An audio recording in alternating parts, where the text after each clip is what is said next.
جی N story دیکھنے والے تمام دوستوں کو السلام علیکم۔ پیارے دوستو، دو میراثی تھے، ایک چچا دوسرا بھتیجا۔ چچا بوڑھا آدمی تھا اور بھتیجا جوان۔ ایک دفعہ بوڑھے نے سفر پر جانے کا فیصلہ کر لیا۔ اس نے بھتیجے سے کہا، برخوردار، میرا سفر پر جانے کا ارادہ ہے۔ بزرگوں نے کہا ہے کہ گھر پر رہنے میں 3 خرابیاں ہیں، کپڑے پھٹ جاتے ہیں، قرضہ بڑھ جاتا ہے اور شہرت پاس نہیں پھٹکتی۔ سفر ہمارے لیے شہرت اور خوش قسمتی کا باعث ہوتے ہیں، لہٰذا میرا بہت جلد سفر پر روانہ ہو جانے کا ارادہ ہے۔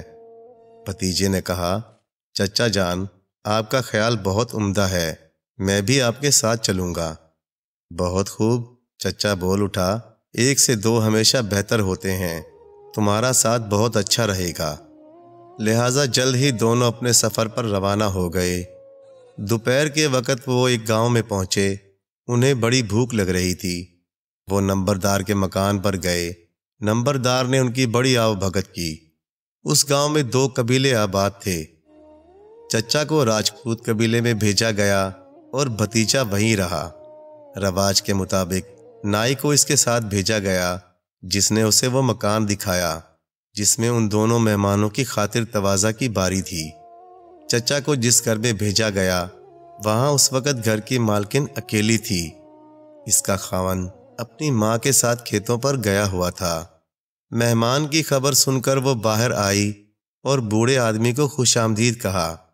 جو ہی اسے پتہ چلا کہ مہمان ایک بھانڈ ہے، اس نے دریافت کیا، تم کھانے کے لیے کیا چیز پسند کرو گے، دال روٹی یا عمدہ مٹھائیاں؟ بوڑھا آدمی خوشی سے چلایا، مٹھائیاں! مٹھائیوں کے ہوتے ہوئے روٹی کو کون منہ لگائے گا؟ بہت اچھا، عورت بولی، تمہیں مٹھائیاں ایک شرط پر مل سکتی ہیں۔ ہاں، مجھے فوراً اپنی شرط بتاؤ۔ چونکہ تم وسیع تجربہ کار میراثی ہو، اگر مجھے ایسی کہانی سنا سکتے ہو جو نہ دیکھی گئی ہو، نہ سنی گئی ہو اور نہ تجربے میں آئی ہو، تو میں تمہاری ایسی مٹھائیوں سے تواضع کروں گی جو تم نے زندگی میں کبھی نہیں چکھی ہوں گی۔ بہت خوب، بوڑھا میراثی بولا، میں تمہیں ایسی ہی کہانی سناؤں گا، تم مٹھائیاں تیار کرو۔ پچھلے 7 سالوں سے ایسی عجیب کہانی سننے کی بڑی تمنا تھی، لیکن کوئی بھی تو اس کی خواہش پوری نہ کر سکا تھا۔ اسے ایسا معلوم ہوا کہ وہ لمحہ آ گیا ہے۔ اس کی خوشی کی کوئی حد نہ رہی۔ وہ بہترین میٹھے کھانے تیار کرنے لگی تاکہ ان سے میراثی کی تواضع کر سکے۔ میراثی بھی کھانوں کی خوشبو سے بڑا خوش ہوا۔ چونکہ وہ بھوکا تھا، اس لیے کھانا تیار ہونے کا منتظر تھا۔ لیکن جو ہی اس نے رکابی سے پہلا نوالا اٹھایا، عورت نے اس سے درخواست کی کہ وہ کھانا کھانے سے پہلے کہانی بیان کرے۔ اس پر بوڑھا مسکراتے ہوئے بولا، میری بچی، ایسی کہانی کہاں ہو سکتی ہے؟ ہر شخص وہ کہانی بیان کر سکتا ہے جو اس نے دیکھی ہو، سنی ہو یا تجربے میں آئی ہو۔ تمہاری درخواست عجیب و غریب ہے، ایسی کہانی کس طرح بیان کی جا سکتی ہے؟ خبردار! عورت کونے سے ایک لکڑی کا موصل اپنے ہاتھ میں اٹھا کر غصے سے چلائی، اگر تم نے کھانے کو چکھا تو تمہیں پچھتانا پڑے گا۔ وہ بڑی غضبناک ہو گئی اور اس کی آنکھوں سے آگ برسنے لگی۔ میراثی ایک دم اٹھا اور دوڑنے لگا۔ عورت نے اسے ٹانگ سے پکڑا، اسے نمبردار کے مکان تک گھسیٹتی ہوئی لے گئی اور وہاں چھوڑ آئی۔ میراثی بوڑھا اور کمزور آدمی تھا، اس لیے اپنا بچاؤ نہ کر سکا۔ جب عورت نظروں سے اوجھل ہو گئی تو بوڑھا کھڑا ہونے کی کوشش کرنے لگا۔ اپنے کپڑے جھاڑتے ہوئے وہ نمبردار کے مکان میں چلا گیا۔ اس کا بھتیجا وہاں موجود تھا۔ میں یہاں آپ کا انتظار کر رہا ہوں، بھتیجا بولا۔ ابھی کھانا تیار ہونے میں کچھ وقت اور لگے گا۔ چچا جان، آپ نے کھانا کھا لیا؟ اوہ نہیں برخوردار، عورت مٹھائیاں تیار کر رہی ہے۔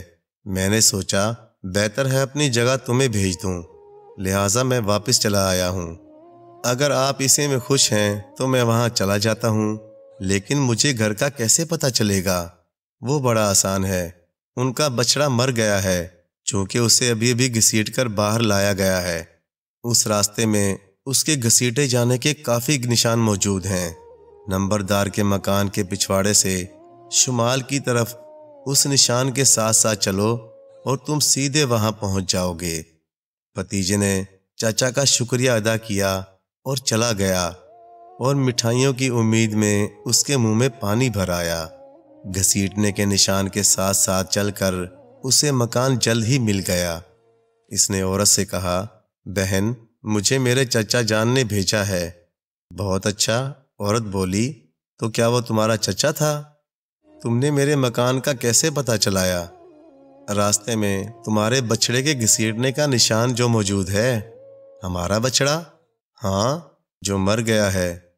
بدقسمتی سے وہ بچڑا نہیں تھا، بلکہ تمہارے چچا تھے۔ میں نے تمہارے چچا کو اس کی ٹانگ سے گھسیٹا تھا۔ بھتیجا بولا، یہ کیوں ہوا؟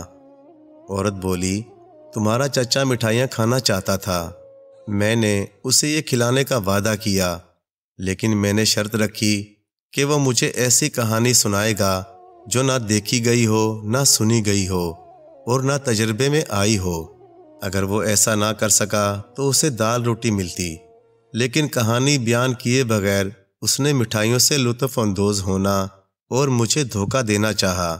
میں یہ چیز برداشت نہ کر سکی، اس لیے اسے سزا دی۔ میں نے اسے اس کی ٹانگ سے پکڑا اور گھسیٹ کر نمبردار کے مکان کے پچھواڑے پر چھوڑ آئی۔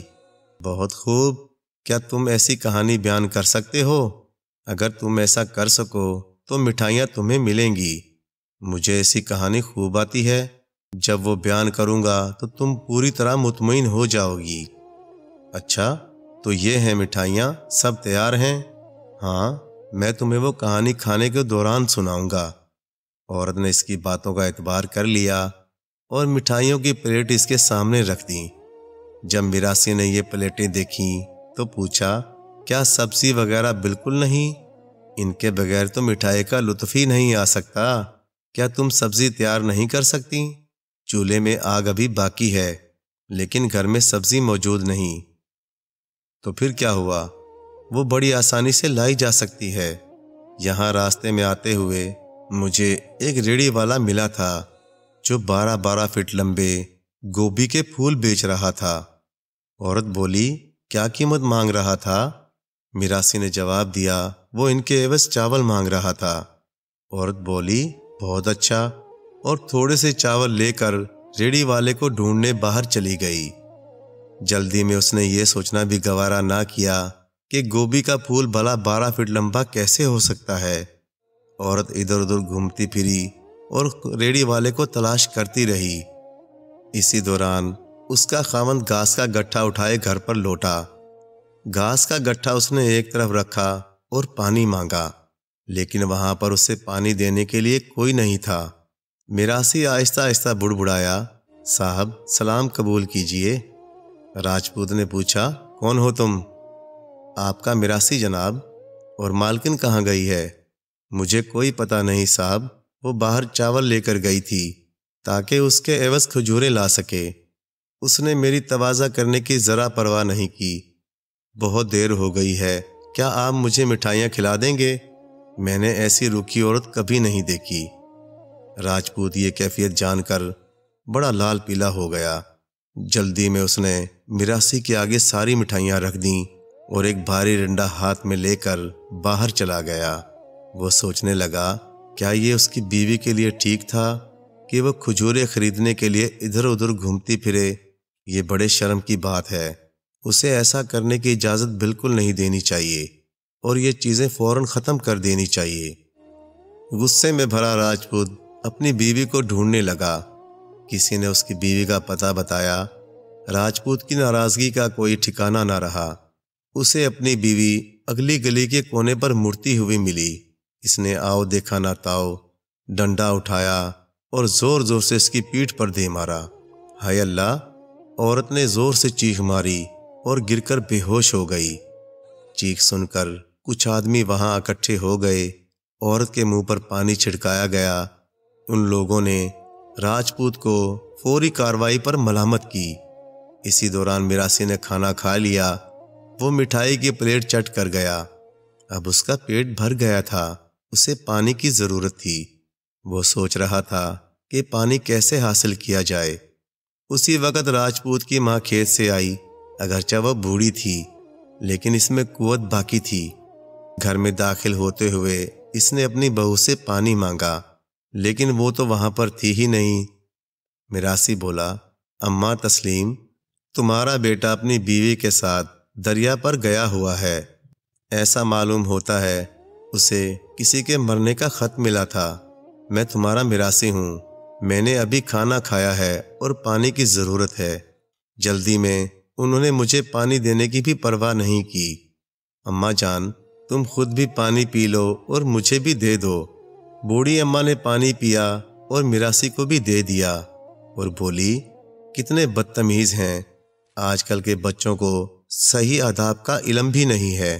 انہیں چاہیے تھا کہ رشتہ داروں کو یہاں بلا بھیجتے اور گھر پر ہی افسوس کر لیتے تو بہتر تھا۔ ہمارے یہاں یہی رواج ہے۔ پیاری اماں، تم بالکل سچ کہتی ہو، بچے تمام رواجوں سے پوری طرح واقف نہیں ہیں۔ یہ کہہ کر میراثی نمبردار کے مکان کی طرف چل دیا۔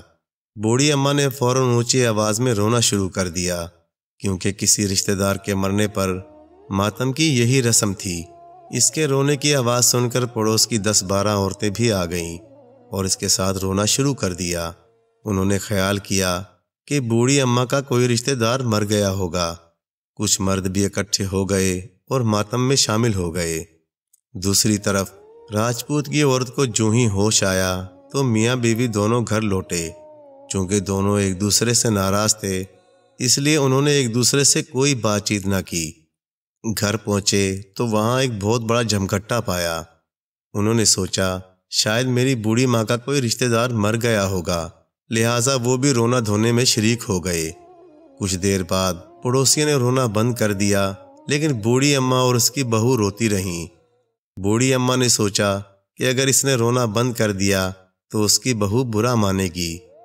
بہو نے سوچا کہ ایسا کرنے سے کہیں اس کی ساس ناراض نہ ہو جائے، بس وہ دونوں برابر روتی رہیں۔ دوسری طرف بوڑھے میراثی کا بھتیجا نمبردار سے ملا، اسے اپنی ساری کہانی سنائی اور بولا، محترم بزرگ، اگر راجپوت آپ سے باہر ہو گیا تو مہربانی فرما کر آپ اس سے کہیں کہ کوئی کارروائی کرنے سے پہلے اس پر غور کر لے۔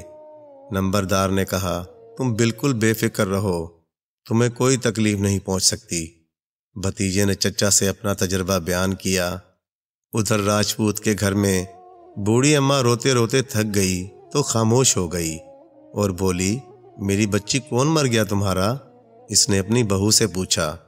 مجھے کیا بتا بڑی اماں، ہم نے یہ سوچا کہ شاید تمہارا رشتہ دار کوئی وفات پا گیا ہو۔ میرے میکے والے تو تمام کے تمام خیریت سے ہیں۔ تو پھر مرا کون ہے؟ تمہیں ماتمی خط کہاں سے موصول ہوا تھا؟ کہیں سے بھی نہیں۔ جب سب نے یہ سنا تو ہر کوئی ہکا بکا رہ گیا۔ تو یہ شرارت کس نے کی ہے؟ تمہیں ماتمی خط کے متعلق کس نے بتایا؟ راجپوت نے اپنی ماں سے پوچھا۔ ماں نے جواب دیا، اس میراثی نے، اور اس نے مجھے گوبھی خریدنے بھی بھیجا تھا۔ عورت بولی۔ راجپوت نے پوچھا، تو کیا تم باہر گوبھی خریدنے گئی تھیں؟ ہاں، اور اس مکار نے مجھے بتایا کہ تم کھجوریں خریدنے گئی تھیں۔ کتنی عجیب بات ہے نا؟ کہاں ہے وہ میراثی؟ کہاں چلا گیا ہے وہ؟ راجپوت ہاتھ میں ایک بھاری ڈنڈا لے کر نمبردار کے مکان پر گیا۔ اس کے غصے کی کوئی انتہا نہ تھی، اس کی آنکھوں سے شعلے نکل رہے تھے۔ کہاں ہے وہ میراثی؟ اس نے نمبردار سے پوچھا۔ تحمل سے بات کرو، نمبردار نے جواب دیا۔ یہ تو بتاؤ کہ تم اسے کیوں پوچھ رہے ہو؟ لیکن وہ ہے کہاں؟ وہی جس نے ہمارے مکان پر کھانا کھایا اور ہمیں بیوقوف بنایا۔ کیا یہ غریب میراثی کا قصور تھا؟ چھوٹے میراثی نے اپنا سر اوپر اٹھاتے ہوئے کہا۔ تو کیا تم ہی ہو وہ میراثی؟ راجپوت نے اس سے پوچھا۔ وہ اسے پہچان نہ سکا کیونکہ اس نے اسے جلدی میں دیکھا تھا۔ صبر کیجئے میرے مالک، ذرا اپنی بیوی سے تو یہ پوچھ لیجئے کہ اس نے کھانا کھلانے سے پہلے کون سی شرائط عائد کی تھیں؟ کیا اس نے یہ مطالبہ کیا تھا کہ اسے ایک ایسی کہانی سنائی جائے جو کہیں نہ سنی گئی ہو، نہ دیکھی گئی ہو اور نہ تجربے میں آئی ہو؟ پہلے یہ معلوم کر لیجئے اور پھر میں آپ کو اس میراثی کی نشاندہی کر کے بتا دوں گا۔ نمبردار نے بھی اس سے پہلے یہ چیزیں دریافت کر لینے کی ترغیب دی۔ تھوڑی دیر بعد راجپوت اپنی بیوی سے معلوم کر کے واپس ہوا اور کہا کہ ہاں ایسی شرط لگائی گئی تھی۔ ہاں تو میرے آقا، چھوٹا میراثی بولا، میں وہی میراثی ہوں، میں نے وہ شرائط پوری کر دی ہے۔ بجائے اس کے کہ صرف کہانی بیان کر دی جائے، میں نے محترمہ کو یہ موقع دیا کہ وہ ایسی کہانی کا بذات خود تجربہ بھی کرے، کیونکہ تجربہ سنی سنائی باتوں سے ہمیشہ بہتر ہی ہوتا ہے۔ اس نے 12 فٹ لمبے گوبھی کے پھول کا یقین کر لیا۔ یہ ایسی چیز ہے جو کسی نے کبھی نہ سنی ہو اور نہ دیکھی۔ ایک شرط پوری ہوئی، وہ باہر گوبھی لینے گئی، آپ نے اسے بھرے بازار میں لاٹھی سے مارا۔ یہ چیز کبھی اس کے تجربے میں نہیں آئی۔ دوسری شرط پوری ہوئی، ماتمی خط کے بغیر تم سب نے رونا شروع کر دیا۔ یہ ایسی کہانی ہے جو سنی نہیں گئی۔ تینوں شرطیں پوری ہوئیں۔ مجھے امید ہے کہ آپ کو بھی میرے اس تجربے سے خوشی ہوئی ہوگی۔ راجپوت اس عجیب و غریب وضاحت پر حیران رہ گیا، اور جب اس کی بیوی کو اس بات کا پتہ چلا تو اس نے اس حقیقی کہانی پر میراثی کا سچے دل کے ساتھ شکریہ ادا کیا۔ پیارے دوستو، کہانی اچھے لگے تو لائک کریں، چینل کو سبسکرائب کر دیں، اور مزید اسی طرح کی ویڈیوز دیکھنے کے لیے دیکھتے رہیں جی این اسٹوری ٹی وی۔ جزاک اللہ۔